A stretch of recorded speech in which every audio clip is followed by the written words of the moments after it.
Tenno Sports Central, we go over our next team prediction of this offseason, and it's going to be over the Maryland Terrapins, a team that was 2-3 overall in the 2020 season.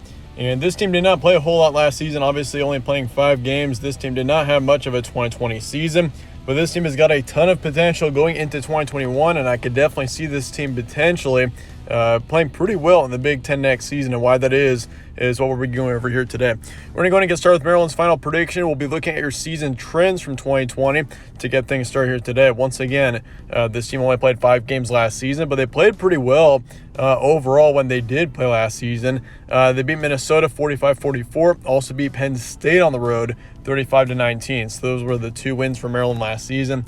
They had a close one against Indiana. 11-27 was the final score there. So they did lose by 16 there, but either way, Indiana, that was a very good football team last season. So for Maryland, obviously only playing 5 games, not a terrible season. I mean, 2-3 in a Big Ten record is definitely not bad for this team, and this team is definitely on the rise right now. And I really like this team quite a bit going into next season. I mean, especially, of course, the big name in the Maryland football program is Talia Tagovailoa right now. Of course, he is Tua's brother, which, of course, we know where Tua is right now. He's in the NFL. So, I mean, he's a huge name for Maryland, and he's definitely got a tremendous amount of potential next season to potentially lead Maryland to a good season for one, but for two, also being one of the major quarterbacks in the Big Ten next season. And I think even though he's still very young, he's still got a couple of years for sure at Maryland. I mean, looking into next season, I definitely think he's got a lot of potential and upside going into next year. Just once again, I mean, looking at the talent in his family, but also looking at him, he played pretty well last season, put up 1,000 yards, 7 touchdowns, a 62% completion rate as well. So he's pretty accurate, and for a young quarterback, he's definitely a player to watch out for. But once again, this team was 1-1 in their first 2 games, 1-2 in the last 3. So once again, Maryland last season being at 2-3. It was a decent season for this team. Obviously, 2020 was just a wacky year for a lot of teams, for just about every team in general. Of course, many teams did not really even get up to 10 games on the season, which Maryland, of course, only played 5. So once again, it's going to be really nice in 2021 having a full season and being able to see where these football programs are, especially for Maryland. This is a team that I'm definitely watching out for next season. Looking at your returning production for next season, of course, once again, your quarterback, Talia Tagovailoa, will be back in 2021.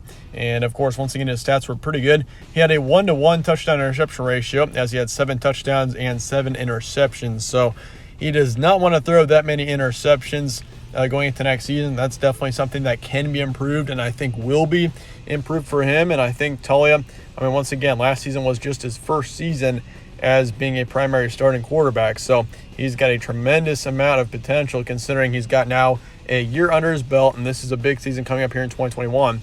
Obviously, it's a much bigger season than 2020. I mean, 2020 just was not much of a season for many teams. And for Talia, though, once again, huge player to watch out for. He's definitely on my players to watch out for in 2021 list. But looking at the running back core, of course, you got Jake Funk coming back.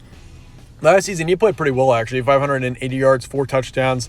He is definitely a player to watch out for. He's going to have a huge workload, too. This running back core does not have a whole lot of depth. So Jake Funk is going to have a huge part in the backfield next season.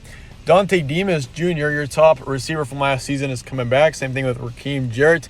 Brian Cobbs is also coming back. And Deshaun Jones is also coming back. So you got all of your top 4 receivers coming back for next season. And all 4 of the receivers combined for looks like around 1,000 yards last season. So this team did not have a main standout wide receiver. I mean, obviously Dante Demas was your top receiver on this team by about 100 yards, but this team, they don't really have a big standout receiver, but they've got 4 pretty good receivers in here that I definitely think are going to have big impacts on this team next season. You also got Marcus Fleming coming in from Nebraska. He played pretty well for the Huskers last season. Didn't play a whole lot, but he's definitely got upside. So receiving core looks excellent for this Maryland team. You got 5 receivers in here that definitely can make a big impact next season. And who knows, we could see one of those receivers break out for sure. It's definitely likely. But looking at the offensive line, you lose 1 on there. 1 defensive lineman, 1 linebacker, and 1 defensive back as well going into next season. So returning production looks pretty good for this team. I like how this team looks a lot on the offensive side. Of course, Jake Funk, once again, he is actually a loss That's a correction from what I said earlier. I said he was coming back. He's actually not coming back for next season. So that's actually going to be a pretty tough loss there. And once again, as I said, this team does not have a whole lot of depth in the running back core. So that is going to be a problem for next season, and that's definitely the main questionable position I'd say for this team is in the backfield.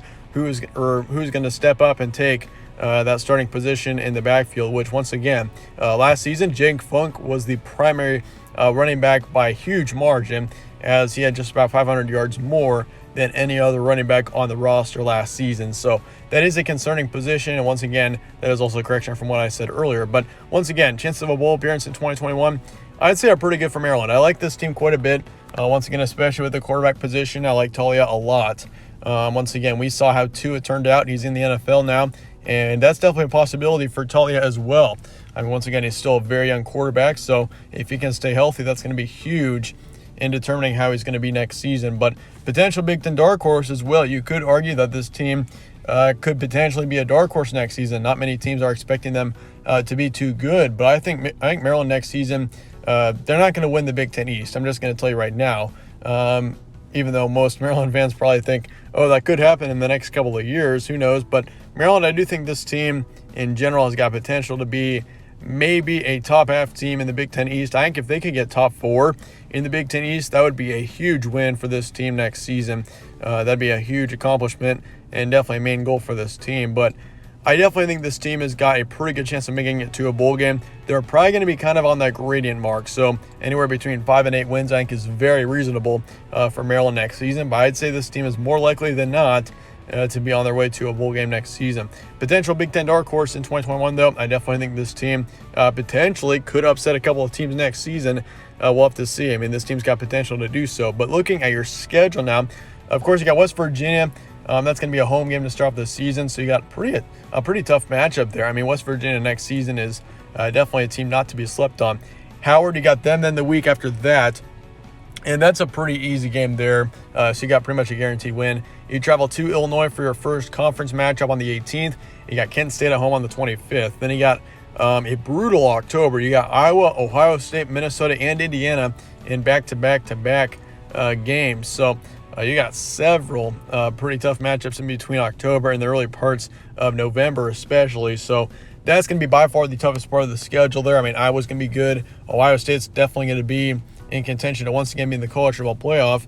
Minnesota, I could see them winning the Big Ten West. And Indiana, of course, is also a team to watch out for. I could easily see them top 2, top 3 in the Big Ten East. So, and then, of course, you got Penn State then the week after that in your November.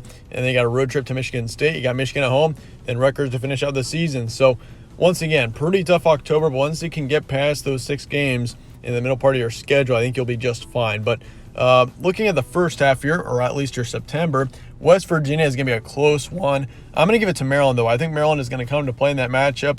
Once again, I like the talent on this team, and I think they get the win against West Virginia. Huge win to start off the season if they can beat the Mountaineers.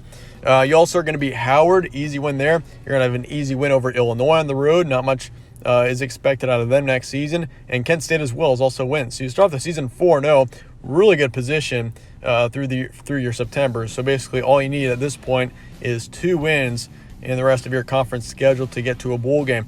As for October, different story. This is a brutal month, 4 really tough matchups, and I think that you could beat Iowa, especially considering you'll be 4-0 and have some good momentum heading into October. But I think Iowa comes in and gets a close win. It's going to be a really close one, but I think Iowa does win. Ohio State, tough one there in the horseshoe. I think Ohio State gets the win. Minnesota and Indiana both are also tough teams next season. So I think both teams come into Maryland to get the win. So it's going to be 4-4 for the record for Maryland heading into November. So once again, only 2 wins are needed to make it to a bowl game. And I think you do that. I do think Penn State and Michigan State are both going to be losses. So you go kind of on a losing streak there. But, I mean, this team has just once again got a brutal stretch of games in between October and November. Penn State and Michigan State both could be good teams next season, especially the Nittany Lions. I like them quite a bit next season. But Michigan, big win there. You have a turnaround win, and you come back to beat Rutgers on the 27th. So you got 6 wins on your schedule. You're 6-6 after your regular season, and you'll be headed to a bowl game. So I've got you guys going to a bowl game next season with a 6-6 record. So not a bad season for this Maryland team if you can get up to 6 wins once again. This is a Maryland team that's kind of struggled in the Big Ten over the past few years, and I think if this team can get up to a 6-6 or 7-5 record, that would be a great season for Maryland. And right now in the Big Ten East, I've got you as the 5th team, as the 5th best team in the division. So either way, I mean, 5 out of 7 is pretty good. But once again, if you could get to 7-5 or even 8-4, that should put you in the top 4. So that's definitely, I'd say, a big goal of this team next season. But let me know your thoughts in the comments below on Maryland. I appreciate you guys all watching. Stay tuned for more from All Sports Central. I'll see you guys all later.